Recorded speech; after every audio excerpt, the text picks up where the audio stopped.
आदाब, नमस्कार। National India news देख रहे हैं आप। मैं हूं आपके साथ सादान खान। बिहार चुनाव के अब सबकी निगाहें दूसरे चरण में जो है, जिसको देखते हुए 3 नवंबर को बिहार का जो है दूसरा चरण शुरू होना है, जिसको लेकर लगातार पीएम मोदी समेत राहुल गांधी, तेजस्वी यादव लगातार रैलियां कर रहे हैं और अपनी पार्टी की जो है उपलब्धियां गिनाने में लगे हुए हैं। इसी मुद्दे पर ज्यादा जानकारी के लिए हमारे साथ Naval Kishore Kumar sir, forward press में हिंदी संपादक हैं, जी। और डॉक्टर मनीष रंजन सर, जो पटना हाई कोर्ट के जो एडवोकेट हैं। इनसे जानने की कोशिश करेंगे कि क्या कुछ कहना। सर, बहुत बहुत स्वागत है आप दोनों का नेशनल इंडिया न्यूज में। चलिए सर, मेरा पहला सवाल और महत्वपूर्ण सवाल मनीष रंजन सर आपसे है। जिस तरीके से जो लगातार आरोप प्रत्यारोप एक तरफ चल रहा है, तो दूसरे चरण का जो मतदान है वो 3 नवंबर को होना है। तो इसी बीच जो कई मुद्दे हैं वो बनाए जाने की कोशिश भी लगातार जो है वो की जा रही है। खासकर एनडीए नेताओं जो है वो लगातार जो है नए नए मुद्दे बना रहे हैं। आपको क्या लगता है कि इन मुद्दों का कुछ असर पड़ेगा या फायदा मिलेगा एनडीए को? नहीं, इस संबंध में मेरा स्पष्ट मत है कि एक बार जो मुद्दे सेट हो जाते हैं चुनाव में, वो बीच में फिर बदलते नहीं हैं। उसी में एक्सटेंशन होता है, कम बेसी होता है, लेकिन वो यूटर्न नहीं होता है मुद्दा। तो मेरे ख्याल से जो रोजगार का और पलायन का मुद्दा बन गया है बिहार चुनाव में, वो अब कहीं से बदलने नहीं जा रहा है। जी, तो सर नवल किशोर कुमार सर, मेरा सवाल आपसे है। जिस तरीके से आज नीतीश कुमार ने जो है राबड़ी देवी समेत पूरे परिवार पर आरोप लगाया, उन्होंने जिम्मेदार ठहराया। उन्होंने कहा है कि देश के हालत के लिए पूरी तरीके से लालू परिवार जिम्मेदार है, क्योंकि मेरे पास जो सत्ता आई वो 15 साल की नहीं आई, इससे पहले यही लोग संभाल रहे थे। तो इन दोनों ने मेरे हाथ में दुर्दशा खराब करके दी है। मैं उसे सुधारने की कोशिश कर रहा हूँ, समय लगेगा। इसे कैसे देख रहे हैं आप? सबसे पहले तो नीतीश कुमार को सच बोलने के लिए जाने जाते हैं, राजनीतिक सुचिता के लिए जाने जाते हैं, राजनीति में नैतिकता के लिए जाने जाते हैं। लेकिन इस चुनाव में उनको हुआ क्या है? ये पहली दफा नहीं है, कई बार ये सवाल उठ रहा है कि असल में जो राजनीति में एक आदर्श माने जाते थे अपनी वाणी के लिए, अपनी बोली के लिए, अपने तथ्यों के लिए, हमेशा नीतीश कुमार ने जो है वो गंभीर तरीके से अपनी बातों को रखा है। लेकिन इस चुनाव में उनका दूसरा चेहरा जो है वो सामने आ रहा है। वो तथ्यों से परे होकर बात कर रहे हैं। जैसे उन्होंने कहा है कि पिछले 15 साल, मतलब वो पिछले 15 साल मतलब 2090 से लेकर 2005 की बात करते हैं। उसके पहले वो क्यों भूल जाते हैं कि उसके पहले किनकी सरकार थी? तो यदि कोई बिहार जो है वो अपने किस विकास के रास्ते पर नहीं बढ़ा, तो सिर्फ 90 से लेकर 2005 को ही जिम्मेदार क्यों बता रहे हैं? वो उसके पहले को क्यों नहीं कसूरवार ठहराते? तो पहला तो वो जो है तथ्यात्मक जो है वो चीज छिपा रहे हैं, सच नहीं बोल रहे हैं, अधूरा सच बोल रहे हैं। यदि कुछ है तो बात तो पूरी होनी चाहिए।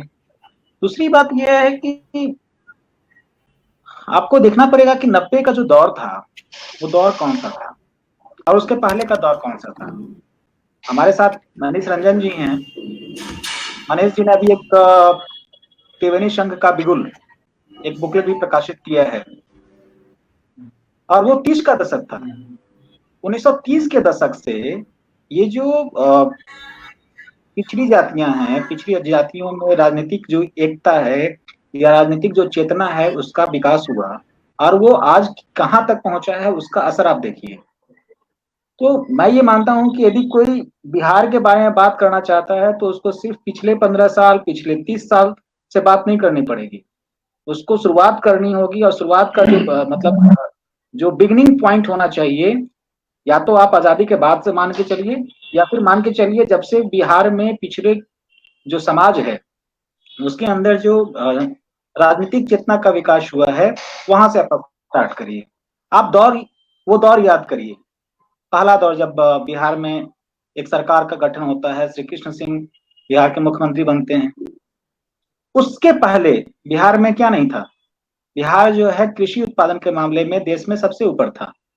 यहाँ फैक्ट्रियां थी, खेती भी होती थी, शुगर की फैक्ट्रियां भी थी, चीनी मिलें थी, यहाँ पर जूट के मिल थे। क्या नहीं था बिहार में उस समय? तो बिहार में अभी मैंने देखा कि किसी ने, नीतीश कुमार ने कहा है कि बिहार में चूंकि समुद्र नहीं है, सागर नहीं है, तो इसलिए विकास नहीं हो पाएगा। उस समय क्या था? तो ऐसे कई सारे सवाल हैं, ऐसी कई सारी बातें हैं जो नीतीश कुमार कह रहे हैं।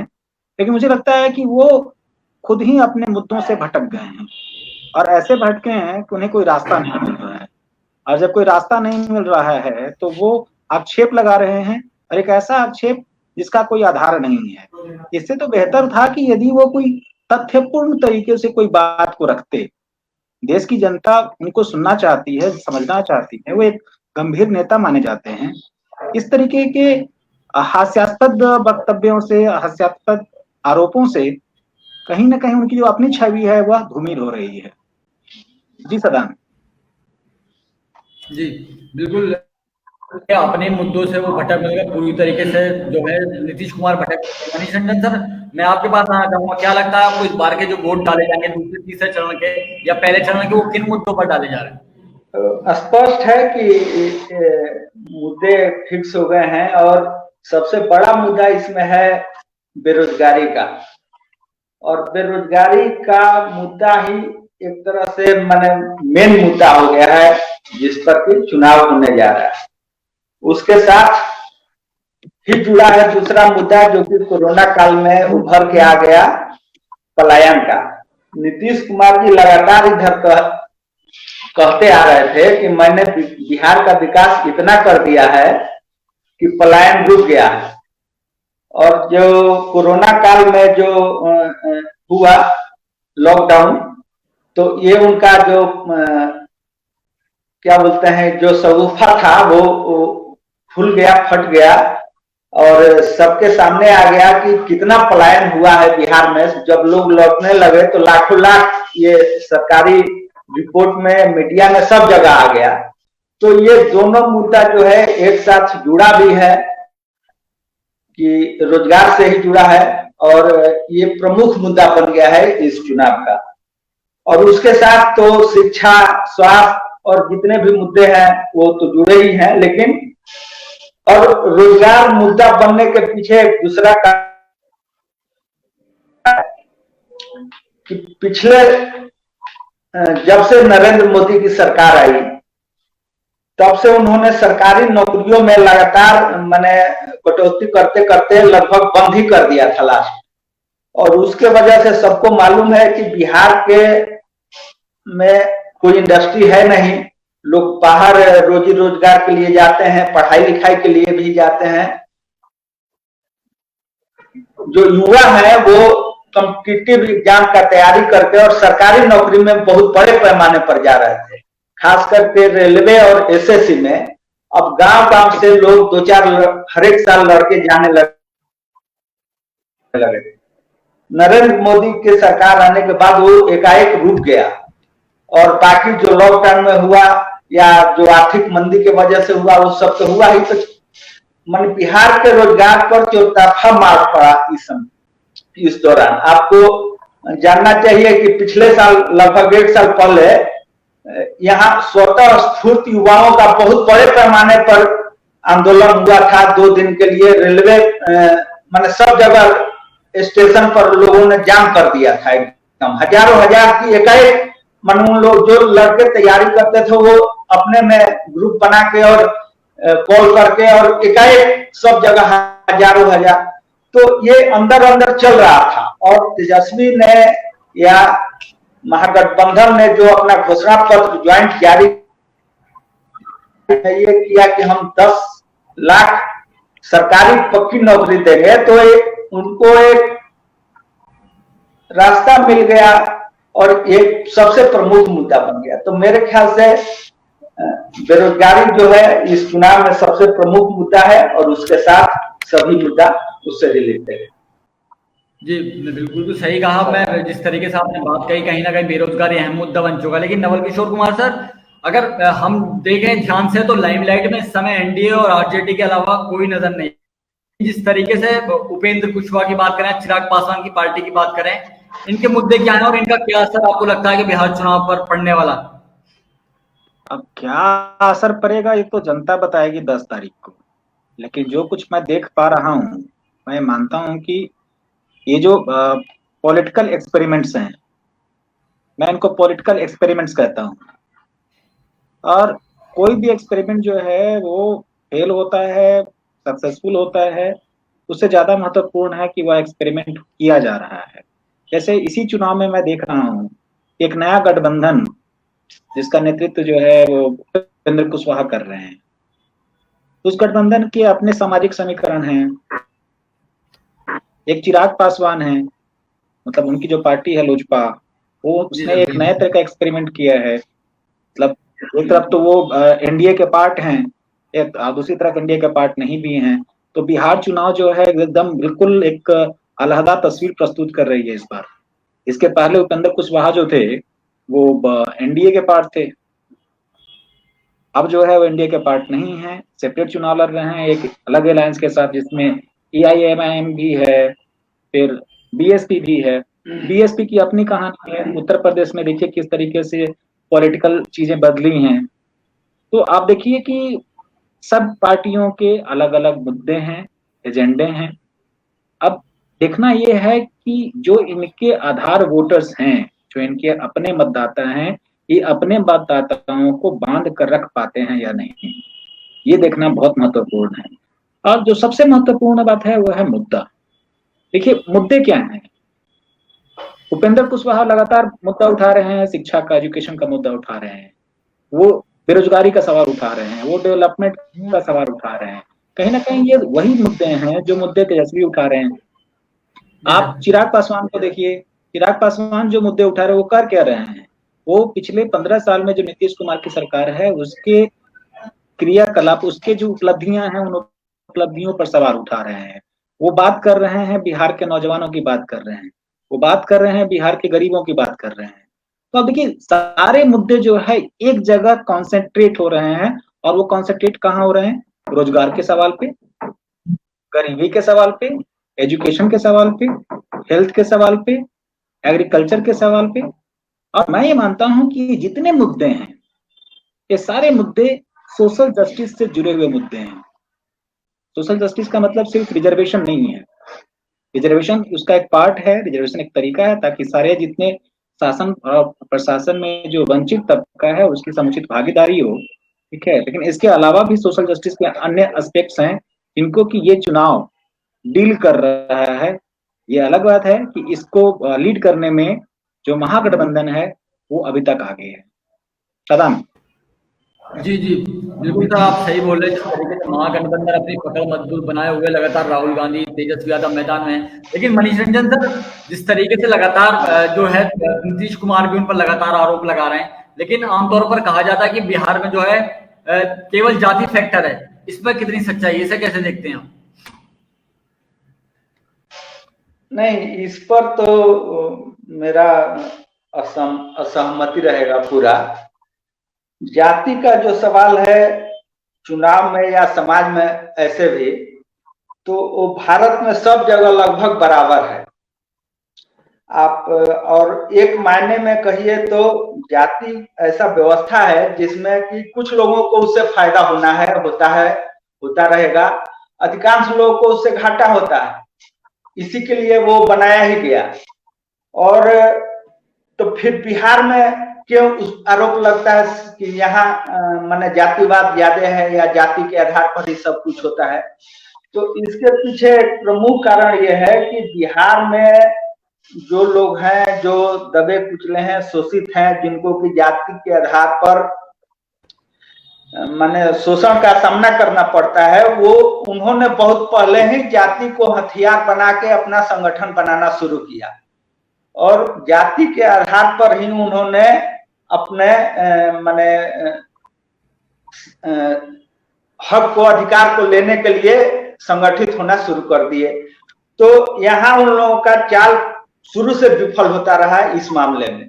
तो जो लोग सब जगह जाति के आधार पर ही या जातिवाद खुल के करते हैं, वो बिहार में फिर जाति को लेके कुछ डिफेंसिव होने लगते हैं।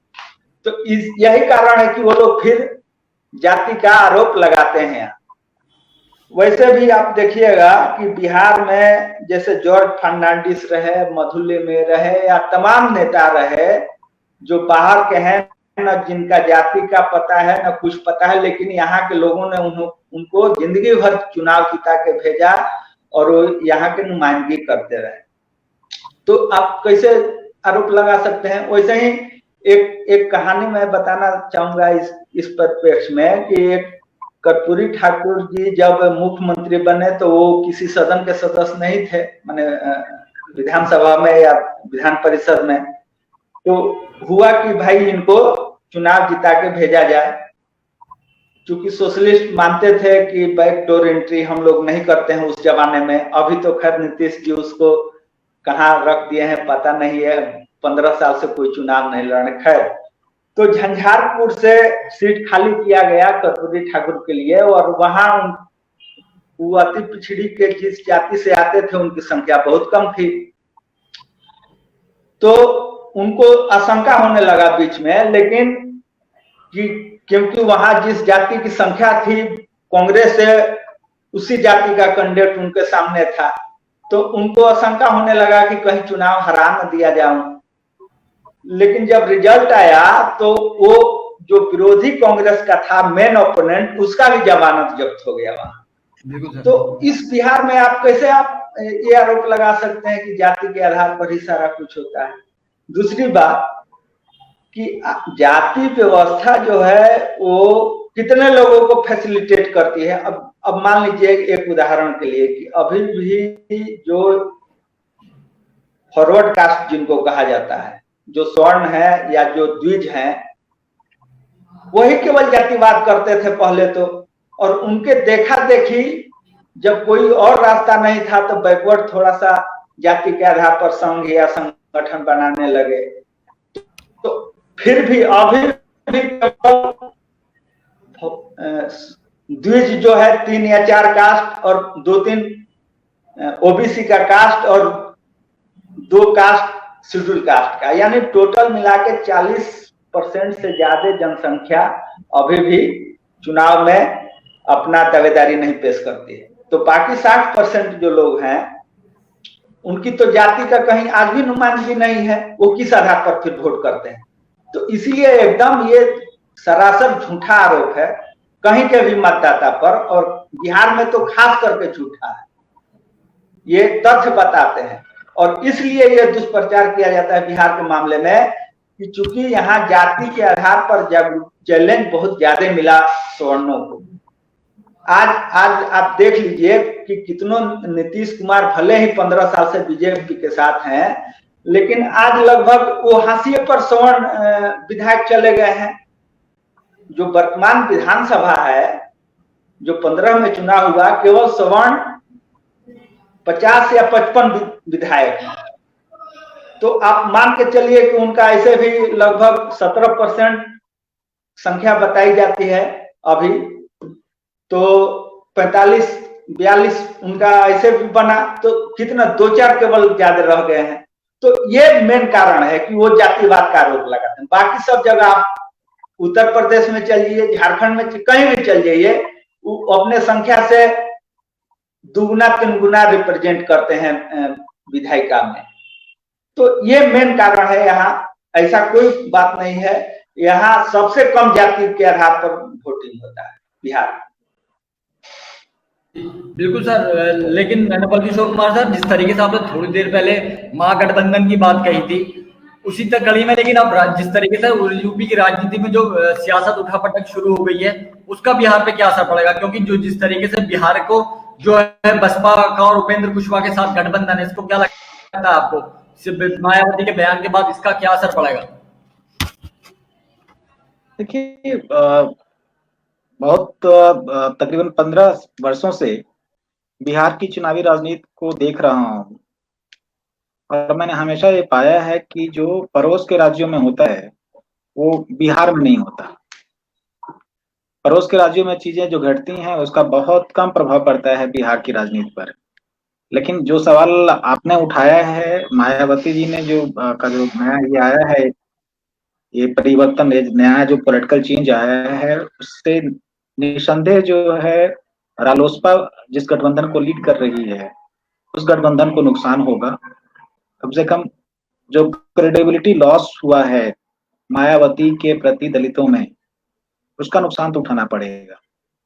पहले ये मुझे लग रहा था कि जो रालोसपा का जो अलायंस है, वह अलायंस जो है कम से कम अपने आधार वोटरों को एकजुट कर पाने में कामयाब होगा। और एक चैलेंज जो है, एक चुनौतीपूर्ण स्थिति में रहेगा ये गठबंधन। फिलहाल मुझे वो स्थिति दिख नहीं रही है।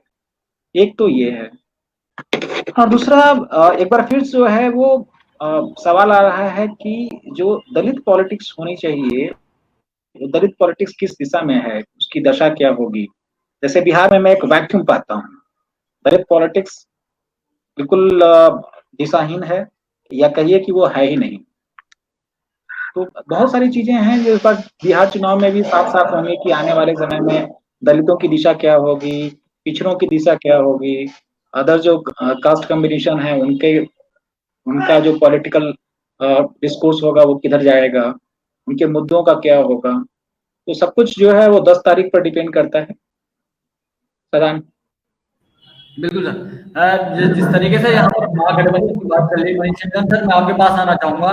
विभिन्न पार्टियों और गठबंधनों के जो चुनावी संभावनाएं हैं उन पर आपका आकलन क्या है, कैसे देखते हैं आप? क्योंकि लगातार गठबंधन और विभिन्न पार्टियां अलग अलग बयान दे रही है, इसे क्या आकलन देंगे आप, क्या आकलन?